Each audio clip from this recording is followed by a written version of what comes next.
bienvenido. Muchas gracias. Decinos, para alguien que no sigue el tema, ¿qué está pasando hoy en el sur de la Argentina en relación con los reclamos de pueblos originarios, sobre todo de la comunidad mapuche? La situación en el sur es muy crítica. Quizás desde Buenos Aires uno no logra tomar real dimensión de lo que está pasando allá. Pero lo que está sucediendo son hechos de violencia que se están armando en una especie de espiral y no están siendo atendidos por el Estado. Eso es en primer lugar. Entonces, lo que ha sucedido este fin de semana es algo que muestra que cuando el Estado no resuelve los problemas, la afectación empieza a traducirse en autos frenados en el Mascardi, turistas que se han ido por el fin de semana largo y que no han podido tener actividades. Y el resultado es que hoy Bariloche tuvo que cerrar actividades porque, en virtud de lo que sucedió ayer, no estaban dispuestos a arriesgar. Contá qué es lo que pasó. Lo que sucedió es que hubo una toma en Cuesta del Ternero hace 2 meses aproximadamente, donde una comunidad denominada Quemquentreu se instaló en unas fincas, en unos campos que administraba una familia. Entonces, a raíz de ahí se iniciaron denuncias penales, se ordenaron desalojos que luego fueron frenados, hubieron acciones de todo tipo, amparos y habeas corpus y demás. Finalmente, hace unos días, se acordó una salida de la comunidad, merced a distintas gestiones de los fiscales, de los jueces y de las partes. Y lo que sucedió el fin de semana, que es algo que yo no puedo explicar porque no está esclarecido, pero la información... No se sabe qué pasó precisamente. No está esclarecido, pero lo que sí se sabe es que aparentemente 2 personas habrían ingresado a la toma, al lugar donde está la comunidad, y habrían disparado con un calibre 22 a 2 personas, dándole muerte a una persona y dejando gravemente herido al otro. 2 mapuches. En principio sí, gente que estaba en la toma, conviviendo con la comunidad. Vos decís, bueno, esto es el punto al que se llega cuando el Estado no interviene. Exactamente. ¿Qué papel jugó en este episodio la policía? Bueno, en principio la policía no intervino. Se habló en algún momento de que hubo una represión. Esa fue la primera información que circuló y después fue rápidamente desmentida tanto por gente de la comunidad, por gente de la provincia. Entonces, la policía en principio había armado una suerte de blindaje para que no entre nadie. Por eso ellos habían metido una medida que era un habeas corpus para hacer un corredor humanitario, porque estaba la policía ahí. Lo que no estaban haciendo como era... un cerco. Exacto. No podía entrar, no podía salir nadie, no podían llevar asistencia y demás, pero no estaban bloqueando, no estaban generando la salida de la gente. Con lo cual, en principio, la información que se tiene es que la policía o la gendarmería o las fuerzas de seguridad no habrían intervenido en este episodio. De todas formas, está actuando la justicia de Río Negro. Ahora, Mariano, pareciera que hay tres problemas distintos. Uno tiene que ver con el reclamo histórico de los pueblos originarios, sobre todo en la Patagonia, que ha sido una tradición, digamos, de reclamo pacífica, y me gustaría ahora que expliques cómo la reconoce la ley y hasta qué punto la ley es eficiente en regularla o no. Después tenemos un segundo problema, que es ese reclamo transformado en un movimiento secesionista, que dicen no reconocemos al Estado argentino, Sí. No queremos que entren las autoridades argentinas, no reconocemos la justicia, la autoridad de la policía, Sí, etcétera.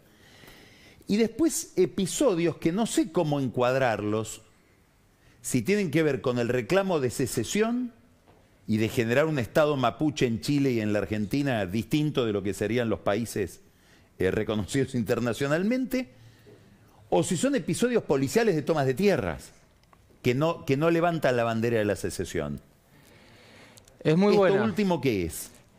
Bueno, hay algunos datos objetivos, información crítica y dura.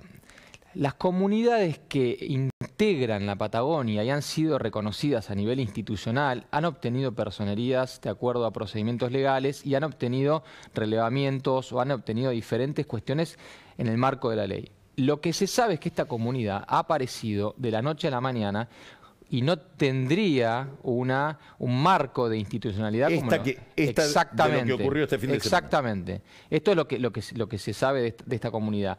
Entonces, las mismas comunidades que están en la zona del Bolsón, como pueden ser Huaytecas, como puede ser la Huenchupán, etcétera, etcétera, ellos mismos se autorreconocen porque es gente que está hace mucho tiempo. ¿Cómo se hace para ser una comunidad reconocida?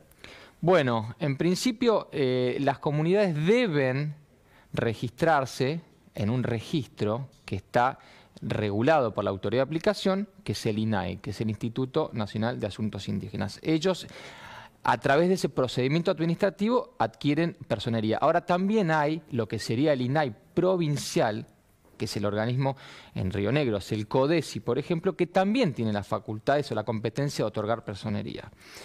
Y después viene la parte de entrega de lo que es el reconocimiento territorial, porque una cosa es la personería y otra cosa es el territorio. ¿Y eso cómo se hace? Bueno, las comunidades inscriptas deben ser relevadas, de acuerdo a una ley que es la ley 26160, que hace poco acaba de ser prorrogada por vía de un decreto de necesidad de urgencia. Entonces, a ver, ¿cómo es eso? Bueno, la ley 26160 es sancionada en el año 2006. Y lo que establecía básicamente en muy pocos artículos era que todas aquellas comunidades que estaban inscriptas a la fecha de sanción de la ley iban a ser relevadas. Y el relevamiento iba a ser técnico, jurídico y catastral. Y ese procedimiento iba a tener un resultado que era otorgarle una suerte de propiedad comunitaria, pero no propiedad al fin, sino una suerte de mensura o de foto de la situación de las comunidades que estaban en el territorio y podían acreditar que habían estado ahí de forma pacífica, actual y demás. Esta ley fue una ley de emergencia y cuando venció, esta ley se sancionó con una vigencia de 4 años. Pero lleva... Ya lleva 15 años, exactamente. Y cuando estaba por vencer, esta ley iba a vencer el 23 de noviembre, cuando estaba por vencer y cuando había un proyecto oficialista de prórroga y estaban en labor parlamentaria y tenía media sanción, el jueves pasado, en Comisión de Presupuesto de Hacienda, les adelantan a los diputados que esta ley posiblemente iba a ser prorrogada por DNU porque no iban a llegar con los tiempos. Y lo que finalmente sucedió esa noche. Esa ley hoy está prorrogada por vía DNU. Lo que ahora debería suceder es que tenga un tratamiento de la bicameral y sea convalidada o no. Pero digamos que esta ley lo que buscaba era otorgarles a las comunidades que estaban y acreditaban posesión actual y pacífica una serie de mensura y de lugar y de territorio. Ahora, frente a toda esta agenda y este problema que se viene tratando desde hace tiempo, con legislación, etcétera, reconocimientos constitucionales, digamos, con una larga tradición, ¿cuándo aparece el fenómeno de la violencia ligado a sectores más radicalizados que levantan la bandera de la secesión y en un vínculo con Chile? ¿Ese otro fenómeno cómo lo interpretás? Bueno, a ver, ¿tiene algo que ver con esto o es otra cosa? Sí, yo creería que sí, porque, digamos, hay una línea divisoria de aguas. En la Patagonia hay muchas comunidades o pobladores o antiguos colonos que eran preexistentes a la creación de la provincia en los años 50. Entonces, estas comunidades o estos pobladores han empezado a adquirir o a recibir títulos por parte de la provincia y hoy en día son gente que está reconocida, que enseñan la lengua, que tienen sus tradiciones y su cultura. Ahora, ¿dónde está la otra divisoria? La gente que por las vías de hecho, por eso siempre hablamos de por las vías de hecho, uno no debería lograr nada en este país. Están logrando llegar al territorio. Y la justicia, que es la que debería de alguna manera sancionar y condenar, no lo hace. Lo que genera que se es el famoso efecto cascada. Cuando vos no sancionás algo, el mensaje que estás dando es se puede hacer, porque yo no recibo sanción. Eso está vinculado con la línea divisoria. Lo que está pasando en Chile, que yo tampoco tengo tanta experiencia, lo que voy a hablar es lo que yo vengo leyendo y hablando con la gente allá, es que allá los grupos están más radicalizados con la CAM, que es la coordinadora Arauco Mallea, que de alguna manera también hablan que tendría vinculación con la RAM. Pero insisto, estos grupos más radicalizados de Chile, vinculados con los de Argentina, son, por la información que tenemos, son los menos.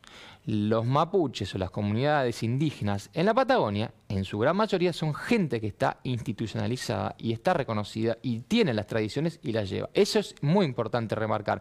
Con lo cual, nosotros, cuando trabajamos, cuando yo hablo nosotros, es porque yo estoy asesorando a diferentes espacios de la Patagonia, entre ellos mesas de consenso que se han armado a raíz de esta problemática.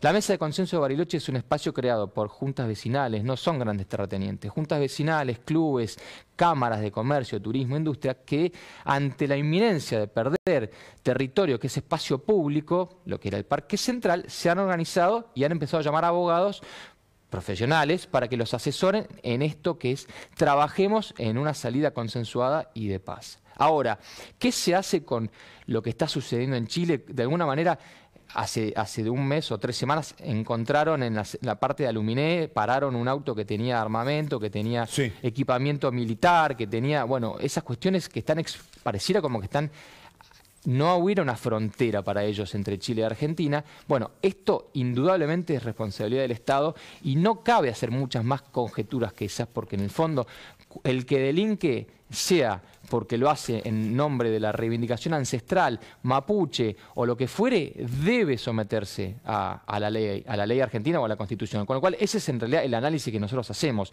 Después, todo lo demás, en realidad son conjeturas que vienen de Chile, información que vamos manejando, pero bueno, eso es lo que se va viendo en la situación. Mariano, muchísimas gracias. Ha sido clarísimo, nos ayudaste muchísimo a entender los distintos matices que tiene este tema, porque hay una tendencia a confundir también y, sí, yo lo último que y estamos ante un problema muy novedoso, sí, nuevo. Lo último que quiero decir, Carlos, es que nosotros tenemos que distinguir a aquellas comunidades que pretenden ejercer sus derechos por las vías legales e institucionales de aquellas que lo hacen de modo atropello, que lo hacen por las vías de hecho y sin reconocer a la ley o el derecho argentino, con el agregado de los atropellos que suceden por parte de organismos del Estado, como pueden ser ministerios o dependencias, que lo que hacen, en vez de resolver, generan el contexto, generan las condiciones para que esto no se resuelva. Ok. Muchísimas gracias, Mariano. Por favor, Carlos. Vamos ahora a un corte y nos vamos a encontrar con Daniel Vilota, que nos va a hablar del voto más caro de la historia. No sé a qué se refiere, pero daría la impresión que está hablando de que ha habido algo parecido a la compra de votos, sobre todo para la recuperación del oficialismo en la provincia de Buenos Aires. Y Pancho Olivera nos va a hablar de un tema muy doloroso, el asesinato de Lucas González, y a través o en la lupa de ese asesinato, todo el problema de la seguridad, que es una cuestión que Pancho viene tratando sistemáticamente acá en Odisea. Ya volvemos.